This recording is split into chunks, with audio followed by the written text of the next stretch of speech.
So in this video, we will discuss different type of shapes involved in probabilistic programming language.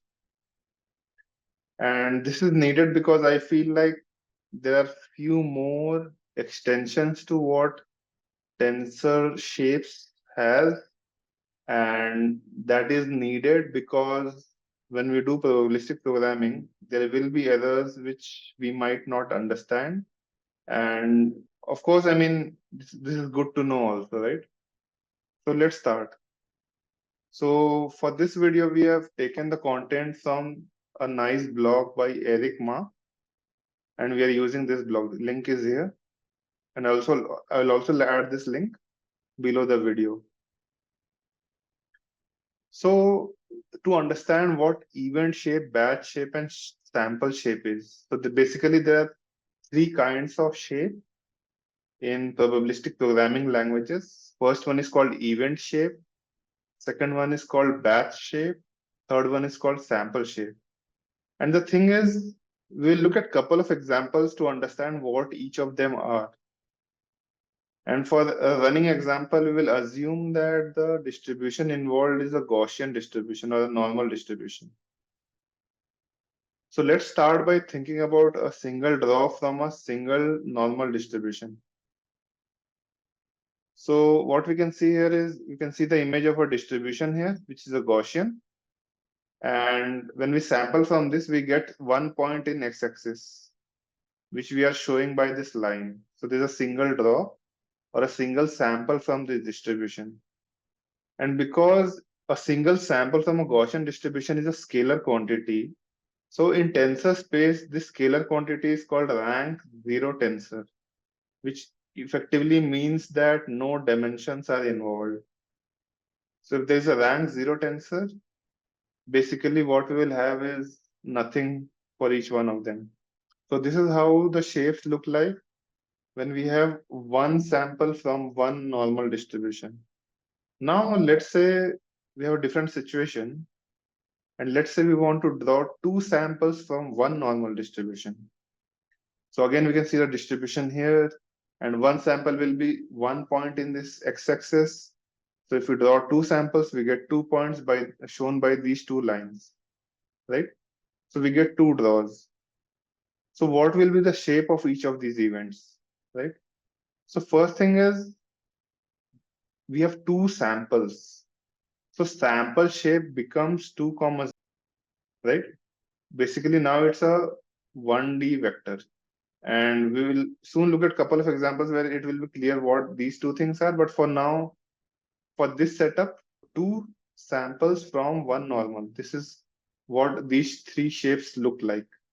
Now let's look at the next one. Now let's say we have two Gaussian distributions now. And from each one of them, I'm drawing one sample. And each of these two Gaussian distribution can also have two different parameters, right?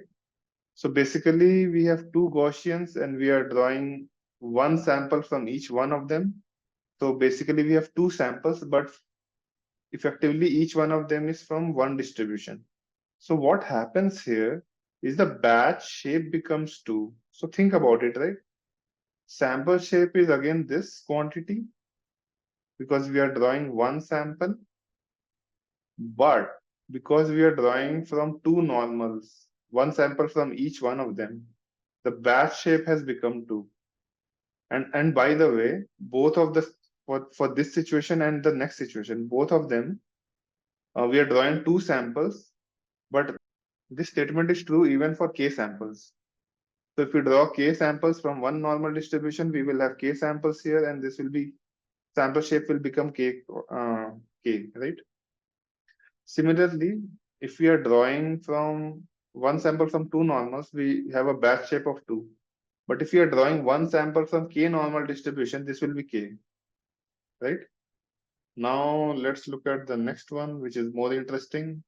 Now let's look at the situation where we are drawing one sample from a bivariate normal or a multivariate Gaussian or multivariate normal. Same thing. So this is an interesting case because here, because it's a bivariate normal, one sample from this is two-dimensional, right? So each sample itself is a vector here, not a scalar, which means that its shape should be represented somewhere, right? And if you think of it from, for example, from previous example, right?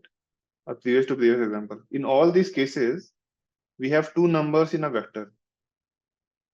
Here we have two samples from one distribution, so we get two numbers.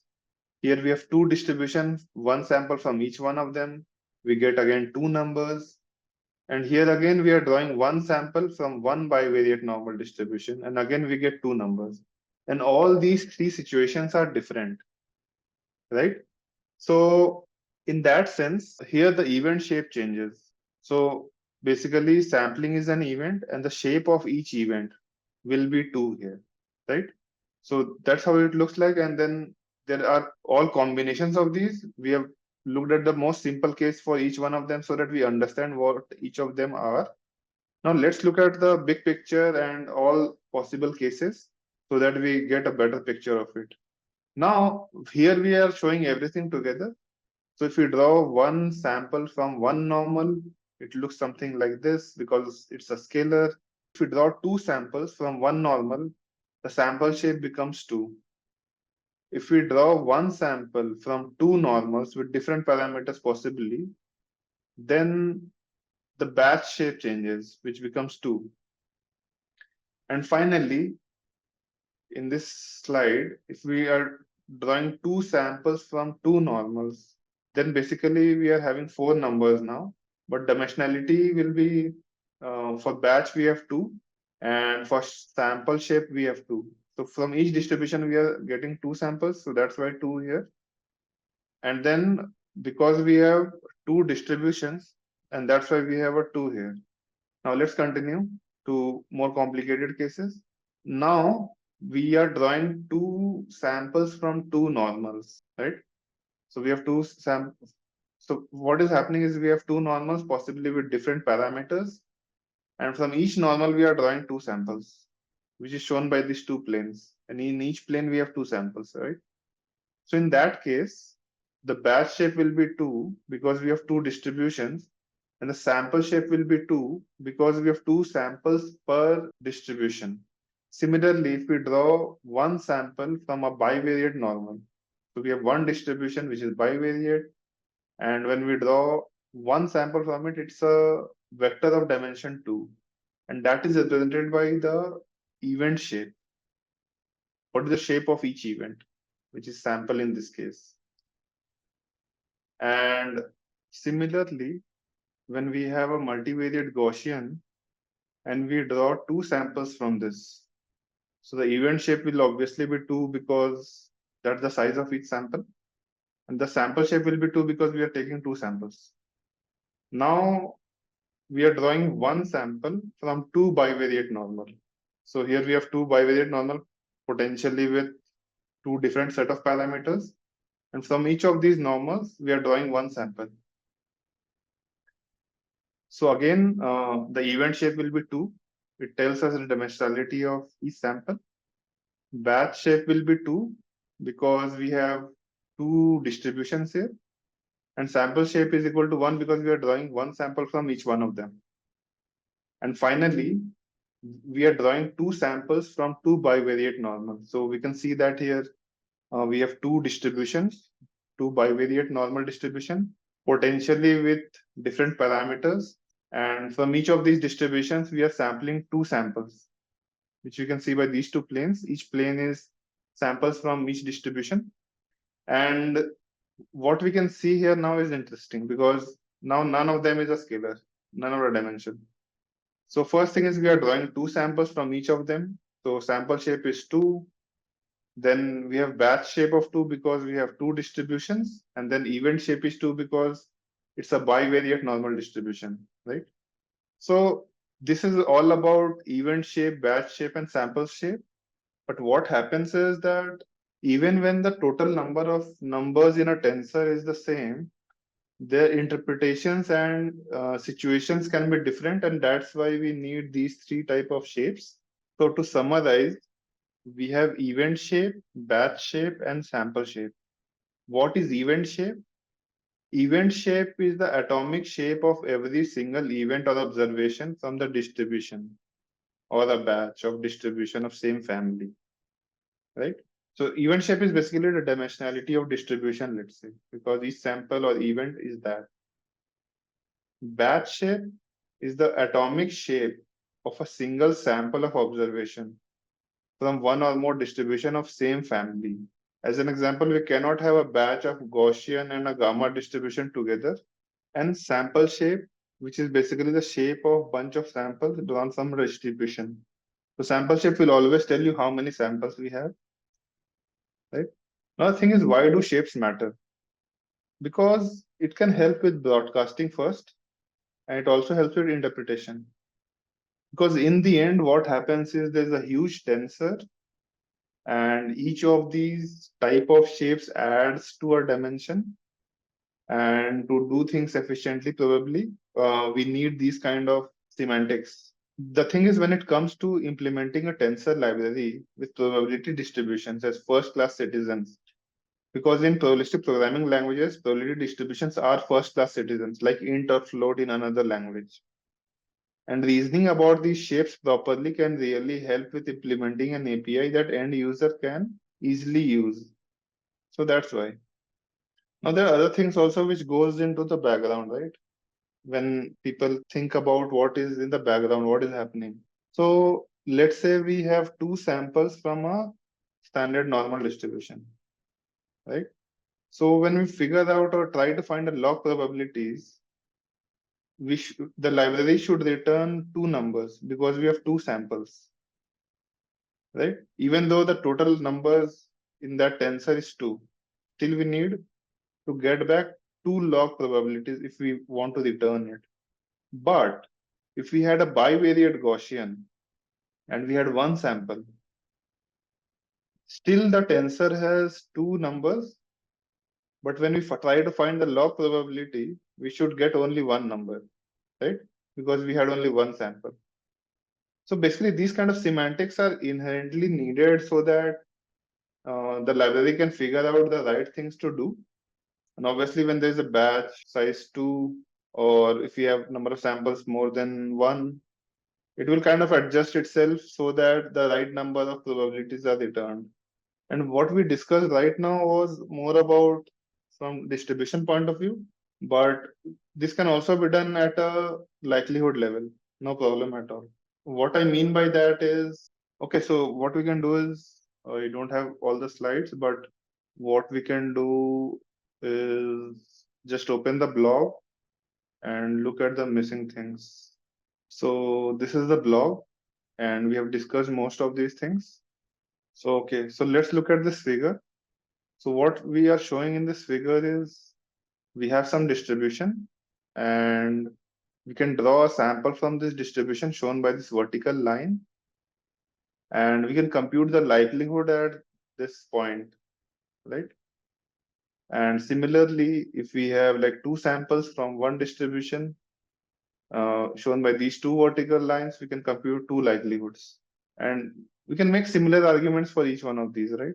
But the point is that eventually the sample dimension is super important, because in the end, for each sample, we need to track the dimension so that we can collapse in the right way, especially if we're considering probability or log probability.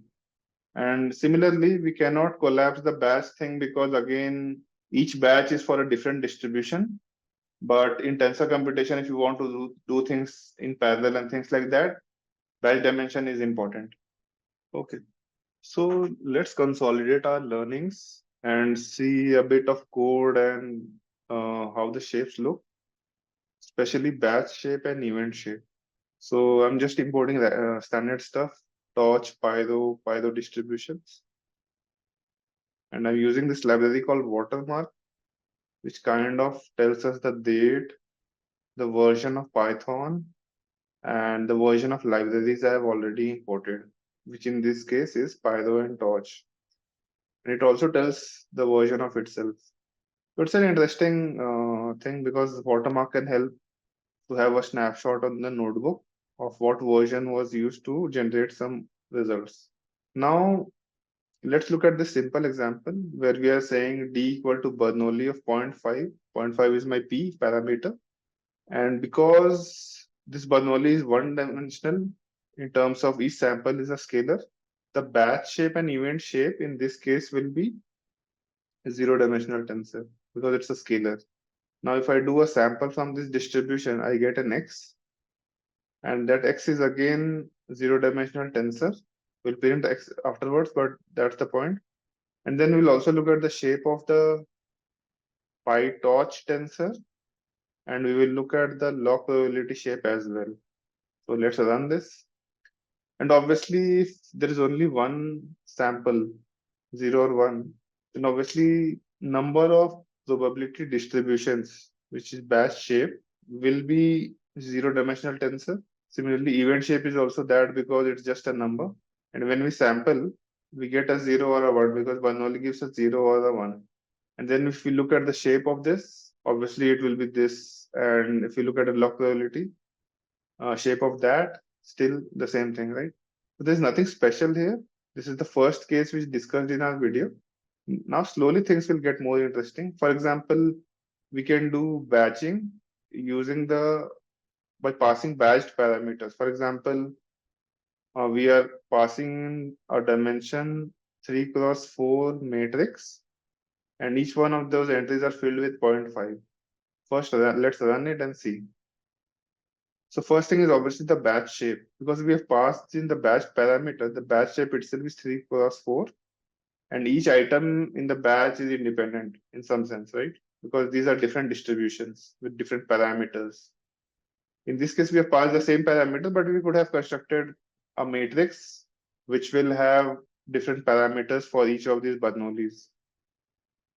And of course, event shape remains the same because each of these Bernoullis is still a scalar in some sense. Then we do a sample from this distribution, we get a tensor, and we can look at the shape of the tensor which matches 3, 4. And we can also look at the log probability of the shape of the log probability, which is again the same because each of these entries are independent. And if you look at the sample, it's either 0 or a 1.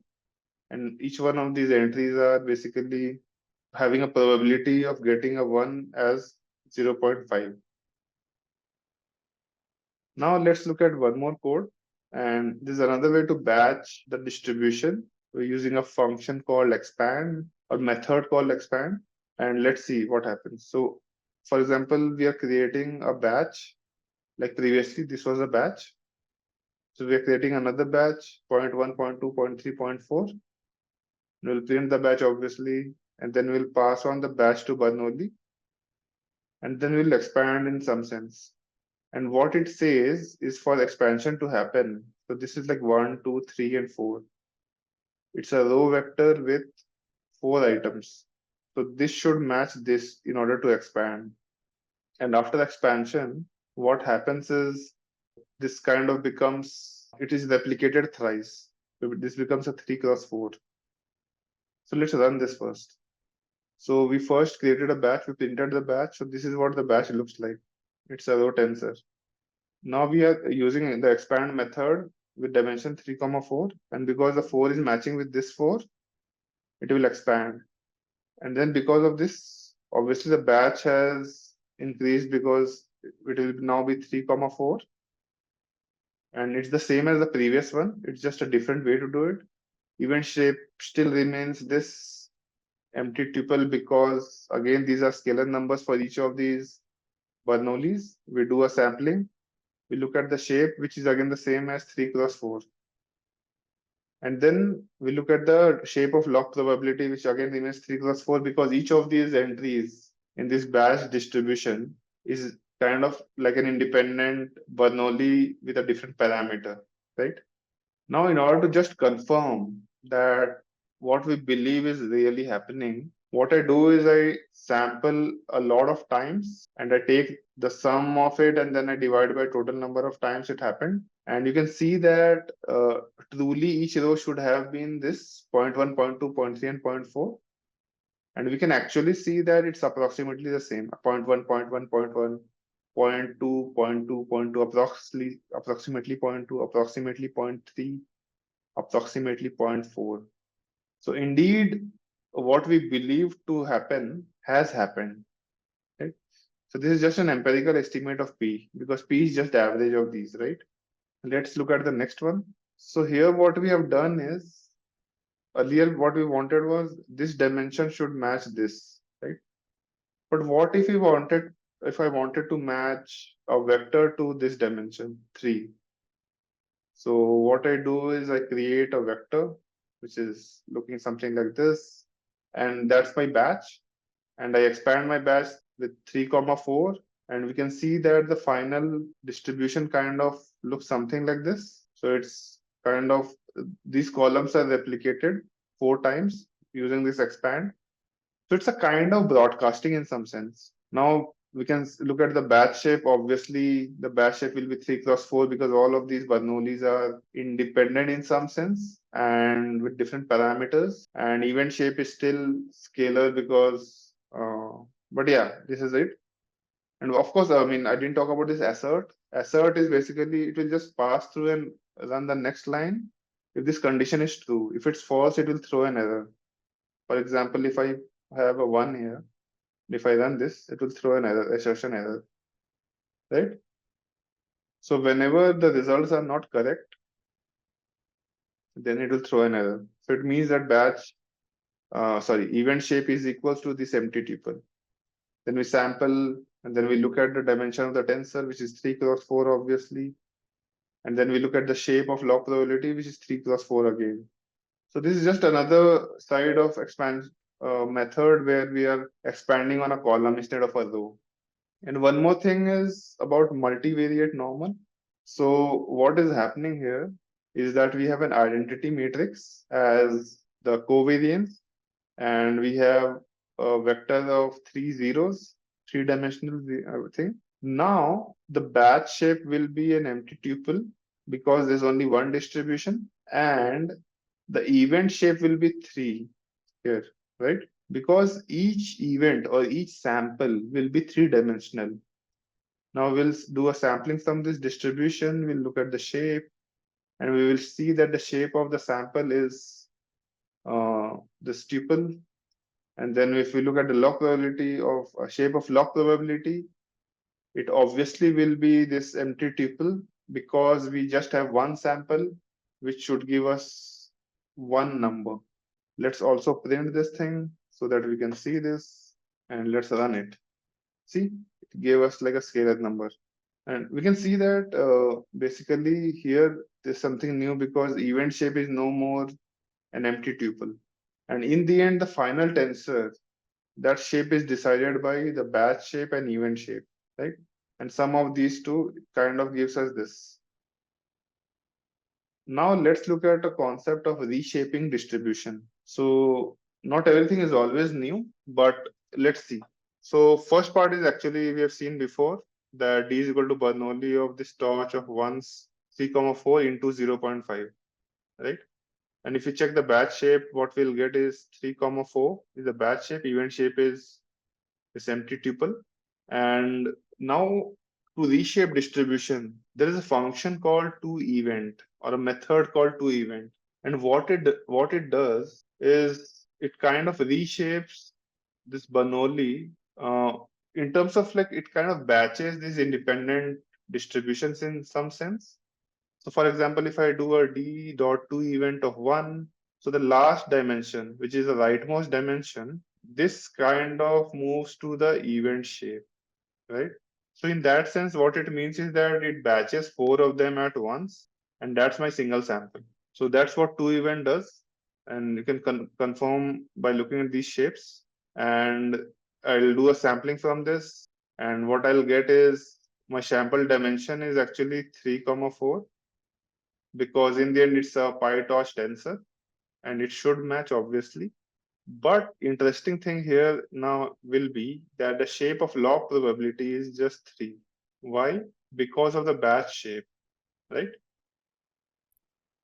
Now let's look at more examples. For example, this we have already seen in the previous one, but here what we have done is dot toEvent 2. What it does is it takes the last 2 dimensions and kind of creates a batch, and that event shape becomes 3,4, right?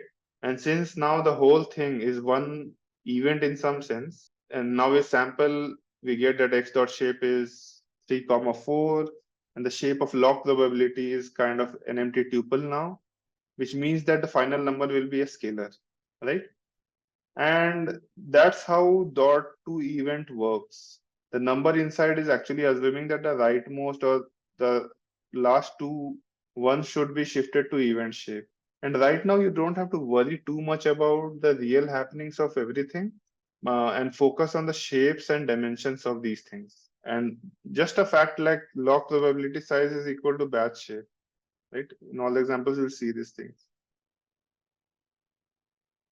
And the final sample, which is the shape of x, that is always equals to batch shape plus event shape. Now the thing is, there are cases when we consider two things to be independent or conditionally independent, and these things actually matter.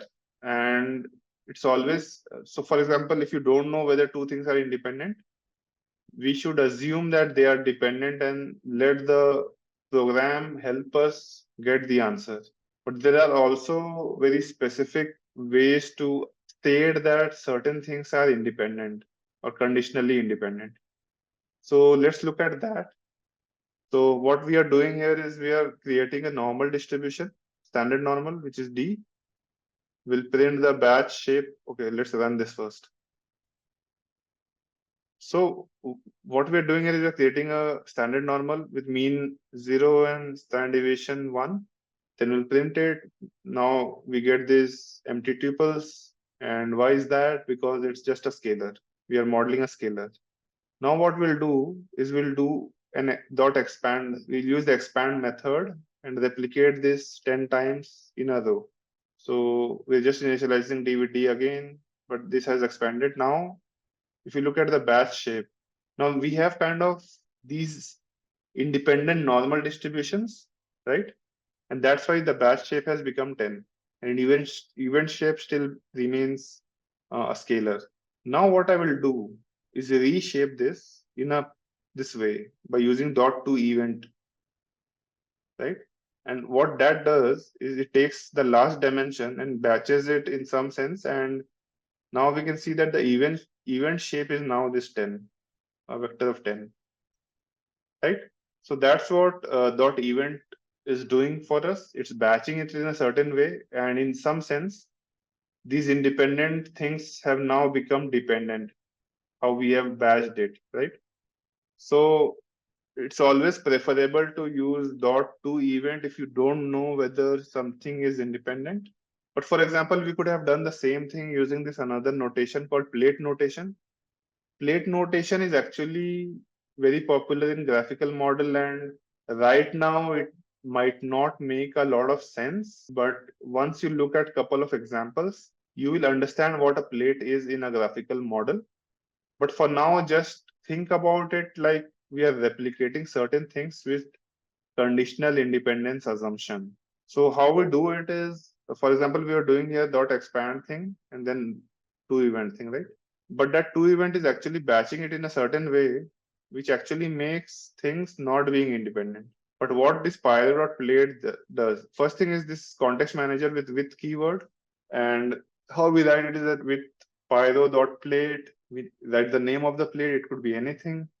For example, we are writing here x underscore plate, and we also provide a dimension of the plate, which is 10 in this case. And then we write x equal to pyro.sample x, which is actually a standard normal. And now we are not doing dot expand 10 here because of this plate notation or this plate syntax, dot expand 10 is automatically happening internally. Because if you do an assert x dot shape now, it actually is 10 comma, basically this tuple, right? So it has internally replicated it. But here the assumption is that all these normals are independent, or in this case independent, but in other cases it will be conditionally independent. But the point is this plate notation is making it explicit that they are independent, and these independency assumptions can be used to either estimate the gradients or estimate the states of random variables more efficiently. But if you don't assume independence, the computationally it could be higher. but in certain cases, like normal distribution, maybe it's not that high. So let's look at this last example. And there are more advanced examples which we will not look at right now. But at the least, these code snippets make it very clear what batch shape and event shapes are, and certain basic operations, which is kind of new in some sense because native PyTorch doesn't do it that way. So again, we have a normal distribution, a standard normal, which is like a modeling a scalar. We look at the batch shape and event shape, which is like these empty tuples because these are scalars. We do an expand 10,3, and it kind of expands along both dimensions, and it creates a distribution of 10,3. Again, we print the shape. We can see that the batch shape is 10,3 because we have 30 distributions arranged in a grid. Grid is shaped as 10,3, and event shape is again a scalar. That's why we have something like this. Now what we are doing is we are doing a dot to event one. And what that will do is it kind of moves this last dimension to this event shape. It is batching in a certain way. So now we have 10 columns. Each of them are a batch in some sense, right? And after that, what we will do is we'll just sample from that distribution, which is batch 10x3, and we look at the sample shape, which is basically PyTorch tensor, which is 10x3 because there was no error. And then we look at the shape of my log probability, which is 10 comma, which means that each column here is batched together and it gives us one probability, right? So this is how shapes work in a probabilistic programming language called Pyro, and that is what we are using. There's a close cousin of Pyro called NumPyro, and NumPyro actually has a backend called JAX, which is a library, another library, which is very close to PyTorch, and it's maintained by Google, and it's kind of a more modern library, which is not that popular right now. But NumPyro actually has that backend, and it might be useful in some cases. Syntax are not totally different, but NumPyro is like more modern in some sense, but Pyro is well documented, everything. I think now NumPy is also improving a lot, but that's what I wanted to discuss in this video. And I hope that this video makes it more clear what various types of shapes are in probabilistic programming languages. Thank you.